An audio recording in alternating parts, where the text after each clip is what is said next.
اعوذ باللہ من الشیطان الرجیم بسم اللہ الرحمن الرحیم اللہم صلی علی محمد وعلی محمد وعجل فرجہم۔ ہماری گفتگو چل رہی تھی حقیقت دین اور حقیقت دین اسلام کی پہچان، اور اس میں ہم نے پہلے ثابت کیا کہ یہ جو دو پہلی کتابیں ہیں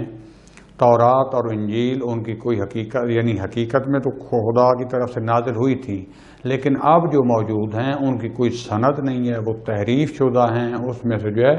غلط قسم کی سٹوریاں لکھی گئی ہیں، حتیٰ ان میں کوئی معارف بھی موجود نہیں ہے، جبکہ ان کے بارے میں قرآن مجید ایک زندہ معجزہ ہے، اور اس میں قیامت تک کے لیے عجیب ترین غیب کی خبریں، معارف، احکام جو واقعاً انسان کو ایک حقیقت تک پہنچا سکتے ہیں، خدا کے قرب میں پہنچا سکتے ہیں، دین و دنیا کی پہچان دے سکتے ہیں، وہ موجود ہیں کہ جس کی بحث بعد میں ہوگی، کیونکہ ہم سٹیپ بائی سٹیپ چل رہے ہیں تو تھوڑا سا حضرت محمد مصطفیٰ صلی اللہ علیہ وآلہ وسلم کی زندگی کے بارے میں، ان کا اخلاق اور ان کا تھوڑا سا جیسے کہ تاریخی حوالے سے میں بیان کر دوں تاکہ اس میں ہمارا وہ گفتگو مکمل ہو جائے۔ حضرت محمد مصطفیٰ صلی اللہ علیہ وسلم خاتم النبیین ہیں، خدا کے نے جو 1,24,000 پیغمبر بھیجے ان میں سے آخری پیغمبر ہیں، سب سے اعلیٰ و افضل امام الانبیاء، اور اس لیے کیونکہ یہ سب انبیاء سے افضل ہیں تو جو بھی ان کے علم کا وارث ہے، جو ان کے نائب ہوں گے، وہ بھی باقی انبیاء سے اس حوالے سے افضل ہیں، اور ان کے اوپر جو کتاب قرآن مجید نازل ہوئی، جو شریعت نازل ہوئی، اس کے اوپر ایمان لانا ہم سب کے لیے واجب ہے۔ حضرت محمد مصطفیٰ صلی اللہ علیہ وسلم ہجری قمری کی جو تاریخ شروع ہوتی ہے اس سے 53 سال پہلے مکہ یعنی حجاز میں بنی ہاشم کے قبیلہ میں اور قریش کے خاندان میں جو کہ ایک عظیم ترین خاندان تھا عرب کا، اس میں متولد ہوئے۔ عربی زبان آپ کو پتہ ہے بولی جاتی تھی، زمانے کی زبان عربی تھی، اور آج بھی عرب کی زبان عربی ہی ہے۔ آپ کے والد محترم حضرت عبداللہ علیہ السلام اور آپ کی والدہ محترمہ کا نام جناب حضرت آمنہ علیہ السلام ہیں۔ چھوٹی سی ابتدائی زندگی میں بھی آپ یتیم ہو گئے، آپ کی ماں اور آپ کے باپ دنیا سے چلے گئے، وفات پا گئے، اور آپ کے جد بزرگوار جو تھے حضرت عبد المطلب، انہوں نے پہلے آپ کی پرورش کی، اس کے بعد ان کی وفات کے بعد آپ کے چچا حضرت ابو طالب علیہ السلام انہوں نے آپ کی پرورش کی، اور آپ کی باغ دوڑ ان کے ہاتھ میں تھی۔ اور حضرت محمد مصطفیٰ صلی اللہ علیہ وسلم نے ظاہری بلوغت ہم میں یعنی انسانوں میں پائی جاتی ہے، اس کے سن سے پہلے یعنی 15 سال سے پہلے ہی آپ نے چچا کے ساتھ وہ شام کا سفر بھی کیا۔ اس کے بعد آپ نے اپنی تجارت اسی وقت سے شروع کر دی تھی، یعنی سیکھنی شروع کر دی تھی۔ آپ نے آج تک کسی سے بھی وہ درس نہیں پڑھا، کسی سے لکھنا پڑھنا سیکھا نہیں ہے، اس لیے آپ کو امی کہتے ہیں۔ امی کے دو مطلب بیان ہوئے ہیں، ایک یہ کہ آپ ام القرا یعنی مکہ کو کہا جاتا تھا تو اس لیے آپ کو رسول امی کہتے ہیں، دوسرا امی کہتے ہیں ان پڑھ کو، ان پڑھ نہ مانا کہ نعوذ باللہ جاہل، یعنی یہ کسی استاد کے بھی آگے انہوں نے زانو تلمذ نہیں کیا، کسی سے نہیں پڑھا، نہ لکھنا پڑھنا نہیں سیکھا، بلکہ خدا بند عالم نے جو ان کو علم عطا کیا اس کے مالک تھے۔ اور اسی لیے آپ دیکھ رہے ہیں حضرت علی علیہ السلام سے لے کر ان کی اولاد نے بھی کسی اور دنیاوی استاد سے نہیں پڑھا، بلکہ جتنا ان کے پاس علم تھا وہ جو اللہ نے رسول خدا صلی اللہ علیہ وسلم کو اپنے غیب سے عطا کیا تھا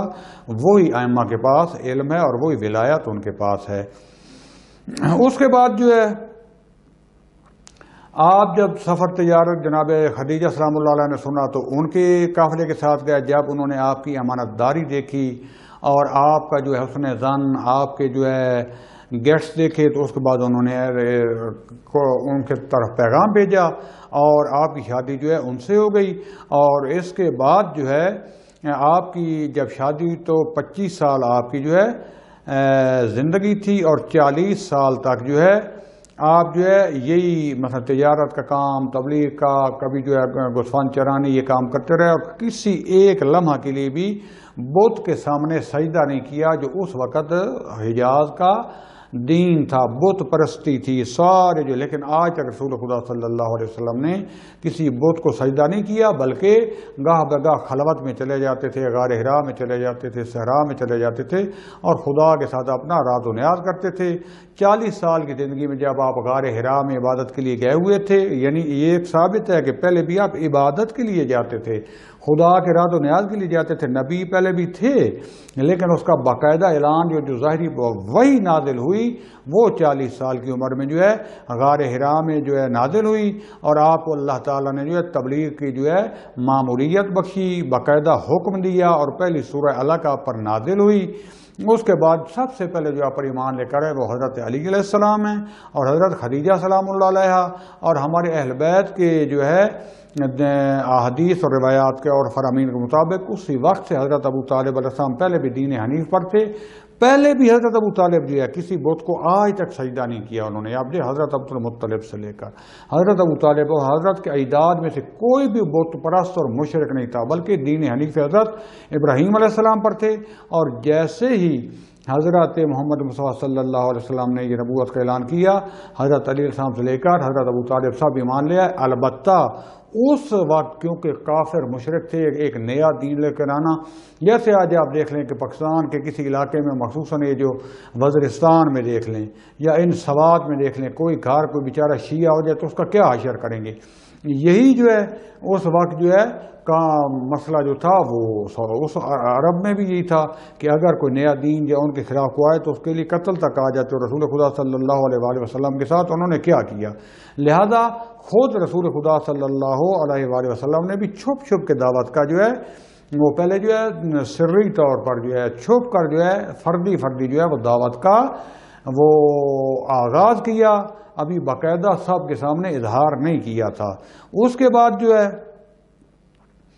خود اب حضرت ابو طالب السلام کے اگر اشعار بھی پڑھ لیں تو صاف اس میں جو ہے وہ حضرت محمد مصطفیٰ صلی اللہ علیہ وسلم کی مدح کرتے ہوئے نظر آتے ہیں، جو آج بھی موجود ہیں، اور آج تک انہوں نے حضرت محمد صلی اللہ علیہ وسلم کی مخالفت نہیں کی بلکہ ہمیشہ تائید کی۔ آپ کو پتہ ہے کہ آج کل ہمارے گھروں میں کوئی اپنا مذہب چینج کر لے تو گھر سے والدین کے حشر کرتے ہیں، گھر اس کا جینا حرام کر دیتے ہیں علاقے والے، لیکن حضرت ابو طالب علیہ السلام نے ہر ممکن، آپ سوری اسٹوریاں جانتے ہیں کس سے، کہ اسی وقت سے ان کو پتہ تھا تو راتوں کو اٹھ کر ان کی جگہ چینج کرتے تھے، اور ان کی جگہ کو اپنے بیٹوں کی جگہ پر ان کو اور اپنے بیٹوں کو ان کی جگہ پر سلاتے تھے۔ یہ کیوں کرتے تھے؟ یہ شیعہ سنی کتب میں لکھا ہوا ہے، ان کے بارے میں بچپن کی بات ہو رہی ہے، ابھی جو ہے وہ بات نبوت کے اعلان کی نہیں ہے، بچپن سے یہ کام کر رہے ہیں۔ کیوں کر رہے ہیں؟ کہ پتہ تھا، نشانیوں سے پتہ تھا، ان کے اشعار پڑھ لیں، بچپن سے اس مولود بابرکت کے بارے میں ان کا کیا عقیدہ تھا۔ جب یہود اور نصارہ تک خبریں پہنچ چکی تھیں اور یہودی خیبر میں آ کر اور مدینہ میں اور مکہ کے آس پاس آ کر بیٹھے ہوئے تھے اس انتظار میں، تو خود حضرت صلی اللہ علیہ وآلہ وسلم جو ہیں، آیا ان کے آباء و اجداد کو کوئی خبر نہیں تھی جو کہ انبیاء کا خاندان چلا آ رہا تھا؟ لیکن جب خدا نہ کرے ذہن معوف ہو جائے، طہارت سے انسان دور ہو جائے، بے جا تعصب اور تفرقہ بازی میں آ جائے تو پھر یہ حقیقتیں سمجھ میں نہیں آتی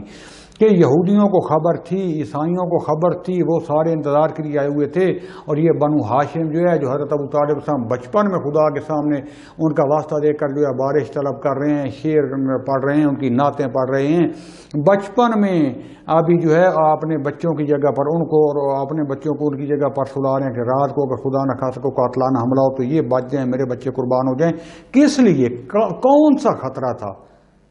یعنی سارے حقائق جانتے تھے، ایمان لا چکے تھے، لیکن آج کا متعصب ملا جو ہے وہ خدا بندہ نبیان کو حقیقت جو ہے ان پر حقیقت جو ہے واضح کرے، اگر واضح نہیں ہے ان کو ہدایت دے، ورنہ خدا ان پر لعنت کرے کہ انہوں نے کتنے مسلمانوں کو بنو امیہ کی محبت میں آ کر جو اسلام کے راہ راست سے ہٹا دیا۔ دو چار غلطیاں ہو گئی، مان لو جن سے غلطی ہوئی ہیں، ہماری کس سے نہ دشمنی ہے نہ دوستی ہے، ہماری دشمنی اور دوستی خدا کے لیے ہے، لیکن بہرحال یہ ایک چھوٹی سی جو عرض تھی میں نے آپ کے سامنے پیش کر دی۔ اس کے بعد جو ہے کچھ عرصے بعد جو ہے انہوں نے باقاعدہ واضح دعوت شروع کی، اور سب سے پہلے جو اپنے خاندان سے شروع کی، اور جو ہے دعوت ذوالعشیرہ آپ کو جو ہے پتہ ہے کہ آپ نے سارے خاندان والے اکٹھے کر کے اپنی نبوت کا بھی اعلان کیا، اور اس میں حضرت علی علیہ السلام کو پہلے دن سے ہی اپنا وصی یا اپنا وزیر جو ہے اور اپنا نائب مقرر کر دیا۔ شیعہ سنی کتابوں میں لکھا پڑا ہے، لیکن جب انسان ہیٹ ترمی پہ آ جائے تو پھر انسان کے سامنے کوئی اور اور چیز رہ نہیں جاتی۔ اور اس کے بعد جو ہے مسلمانوں پر سختی شروع ہو گئی، قتل عام شروع ہو گیا۔ جناب عمار جو تھے ان کے والدین کو، ان کی والدہ جناب سمیہ اور ان کے والد جو تھے ان کو شہید کر دیا گیا۔ جناب بلال حبشی کے ساتھ کیا کیا گیا، باقی مسلمانوں کے ساتھ خود رسول خدا صلی اللہ علیہ وآلہ وسلم جو ہے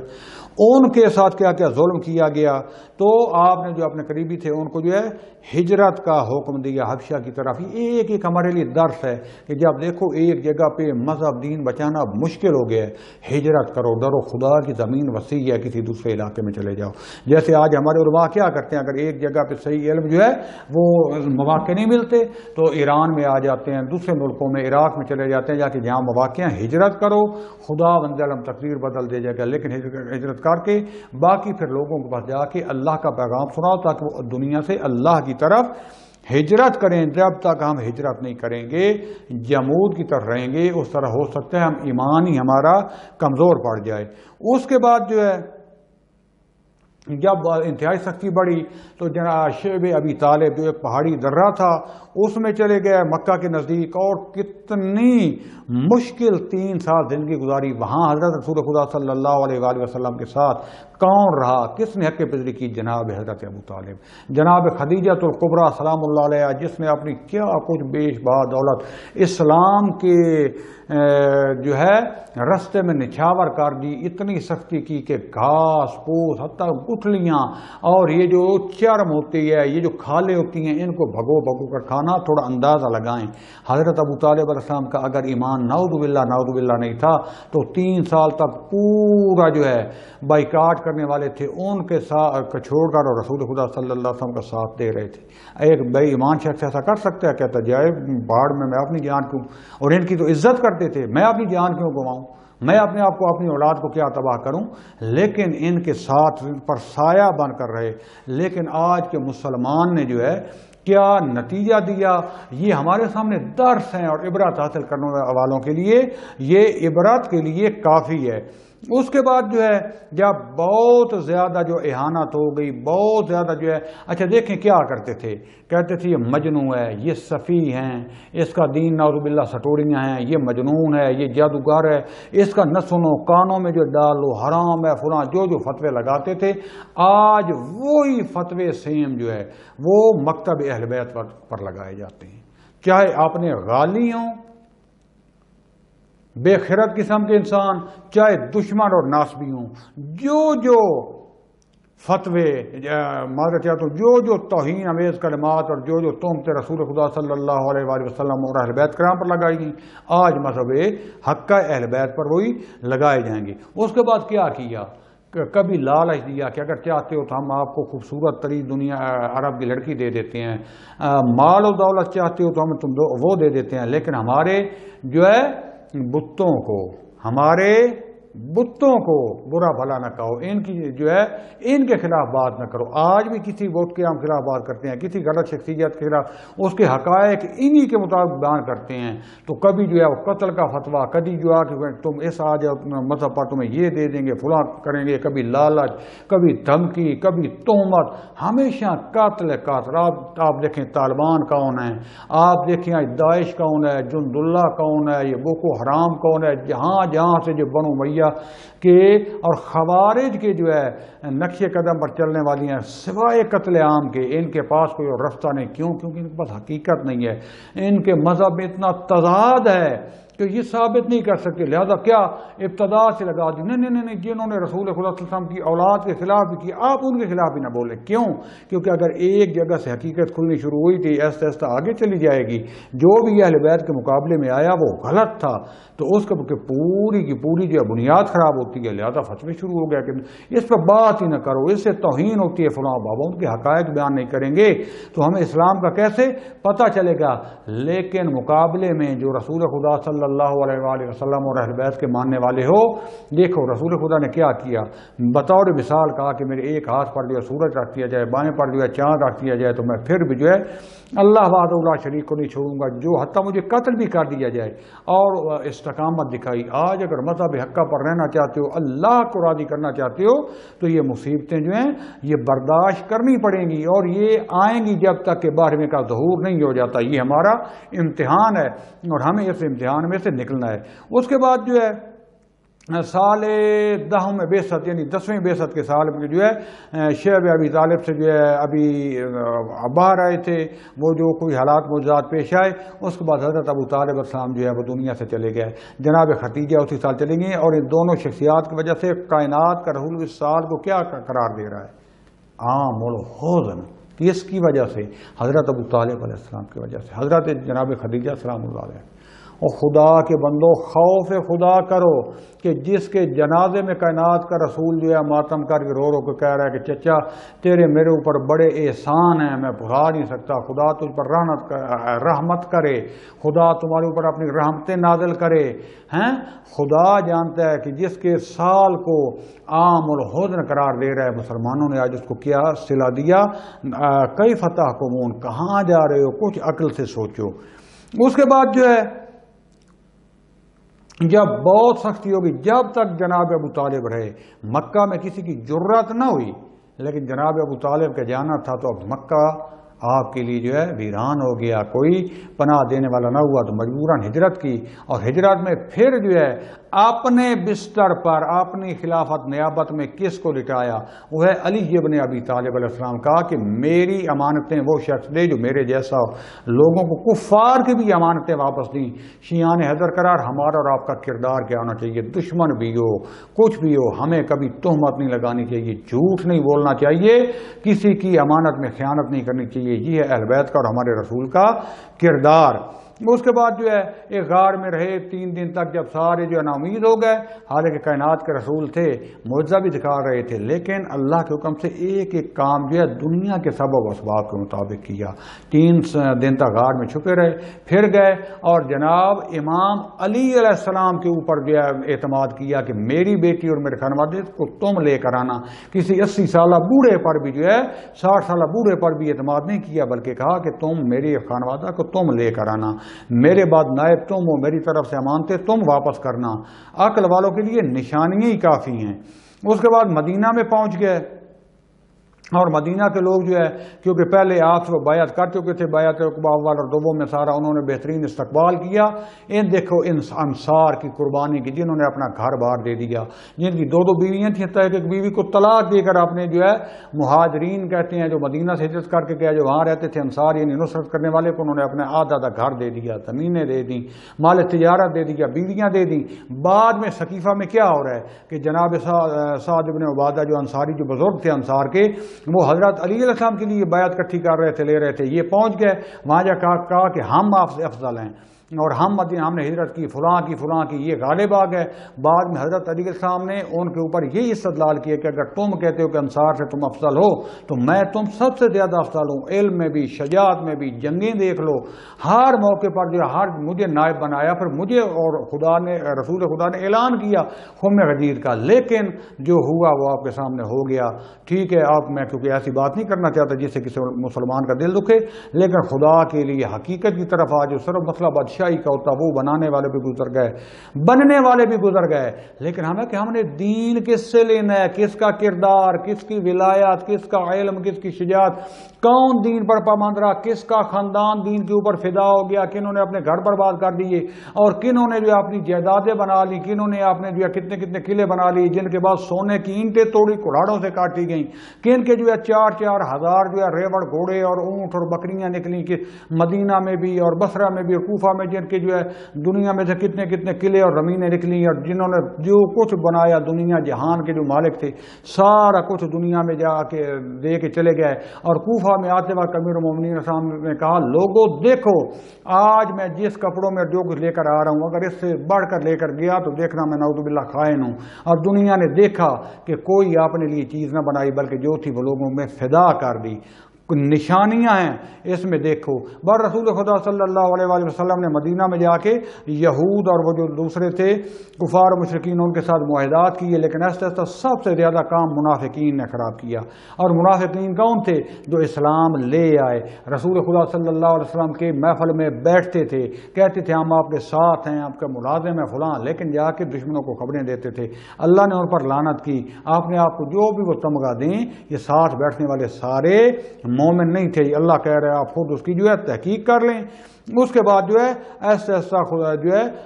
جو دشمن تھے دیکھیں مکہ والے، انہوں نے مدینہ میں بھی جان نہ چھوڑی۔ یہ دشمن اتنا کمینہ ہوتا ہے، اتنا بغض ہوتا ہے اسلام کا، دین کا، خدا کا، ان کو پتہ چلتا جائے کہ کہیں بھی اسلام کی، دین کی، اہل بیت کی حکومت بن گئی، اس کے خلاف بھونکتے رہیں گے، یہودیوں کے ساتھ اکٹھے ہو جائیں گے، آج کے دور میں بھی امریکہ کے ساتھ مل جائیں گے، ہر دشمن خدا کے ساتھ مل جائیں گے، لیکن مکتب اہل بیت کے ساتھ فقط اختلاف ہی ہے نا۔ آج کی بہترین اسلامی حکومت اس کے خلاف بھونکیں گے دن رات، اس کو تباہ کرنے کی دعائیں مانگیں گے، اس کے خلاف ہر جو تہمت لگائیں گے، جھوٹ بولیں گے، لیکن یہ اللہ کا وہ چراغ ہے جو نہ بجھا تھا، جو مدینہ میں روشن ہوا، جو مکہ سے ہوتا ہوا مدینہ میں روشن ہوا، ایک اسلامی حکومت بنی۔ اور آج ہمارے وہ شیعہ مومن اور مسلمان وہ بھی سن لیں جو کہتے ہیں کہ جو ہر استکبار کی حکومت جو ہے قبول کر لیتے ہیں، جو ہر فاسق و فاجر کی قبول کر لیتے ہیں، لیکن اگر ایک مومن مسلمان، ایک عالم دین مجتہد دیندار کی حکومت آئے، اس کے خلاف یہی بیٹھ کے سازشیں کر رہے ہوتے ہیں، تہمتیں لگا رہے ہوتے ہیں، بھونک رہے ہوتے ہیں۔ یہ وہ منافق ہیں جو مدینہ میں بھی موجود تھے، جن پر اللہ نے اس وقت بھی لعنت کی اور جن پر اللہ ادھر بھی لعنت کرے گا۔ اور اس کے بعد انہوں نے جنگیں کی، جنگ خیبر، خندق، سارا دیکھ لیں، ایک نقطہ کہہ کے ہر جنگ میں، ہر جنگ کا جیتنے والا کون تھا؟ ہر جنگ میں دشمن کے سامنے، مرحب کے سامنے نکلنے والا، انتر کے سامنے نکلنے والا، عمر ابن عبد ود کے سامنے نکلنے والا، جو چیخ کر آ کر کہتا تھا کہ آؤ میں تمہیں جنت بھیجوں، کون ہے؟ ایسے بیٹھے ہوتے تھے مسلمان کے ہمارے بھائی تھے، جیسے سروں پر پرندے بیٹھے ہوئے ہیں کہیں اڑ نہ جائیں، لیکن جو نکلا جس نے کفر کی ناک رگڑ کے رکھ دی، لیکن بعد میں جو ہے اس کے ساتھ اور اس کے خاندان کے ساتھ لوگوں نے کیا کیا اور دین کا کیا حشر ہو گیا۔ ساری آل رسول اور آل نبی جو ہے وہ شہادت کے ساتھ ہمکنار ہوئی، ان کے اصل وطن مدینہ، کئی کی جو ہے آج مزار دیکھیں تو کربلا عراق میں، کوئی نجف میں، کوئی سامرا میں، کوئی کاظمین میں، کوئی یہاں پر ایران میں مشہد اور قم میں آ گئے، اور کوئی جو ہے وہاں سندھ کے سیمن شریف تو آس پاس پہنچے ہوئے ہیں۔ یہ حشر ہوا نبی کا کرنے والے کون تھے؟ اس نبی کی امت۔ خدا کے لیے عقل کے کام لو، اور اس طریقے سے دیکھیں پوری جنگوں میں فقط 200 مسلمان شہید ہوئے تقریباً، اور 1000 کے قریب جو کفار قتل ہوئے، اور خدا بند عالم نے یہ دین جو ہے اس کی جو ہے اتنی برتری قائم کی کہ جس کی ابتدا رسول خدا صلی اللہ علیہ وآلہ وسلم کر کے گئے تھے، ایران روم کے شہنشاہوں کو خط لکھے تھے، بالآخر وہاں تک اسلام پہنچ گیا۔ اب یہاں پر یہ تھی کہ ایک چیز بیان کرنی تھی، ٹائم زیادہ ہو گیا، کہ خود اخلاق نبی دیکھیں کہ نبی نے ساری زندگی دشمنوں کے ساتھ کیا اخلاق رکھا، اپنے گھر والوں کے ساتھ، محلے والوں کے ساتھ کیا دنیا کو بتایا، آپ کا علم، آپ کا حلم، تاکہ ہمیں پتہ چلے کہ ایک جو دیندار، ایک عالم دین، ایک ہدایت کرنے والا ہے، اس کا اخلاق کیا ہونا چاہیے۔ میں یہیں پر اپنی گفتگو کو ختم کروں گا۔ اگلا ہمارا درس ہوگا قرآن مجید سے کی معرفت اور اس کی حقیقت۔ وصلی اللہ علی رسول الکریم وعلی آلہ الاطہرین الطاہرین والحمد للہ رب العالمین، والسلام علیکم ورحمۃ اللہ وبرکاتہ۔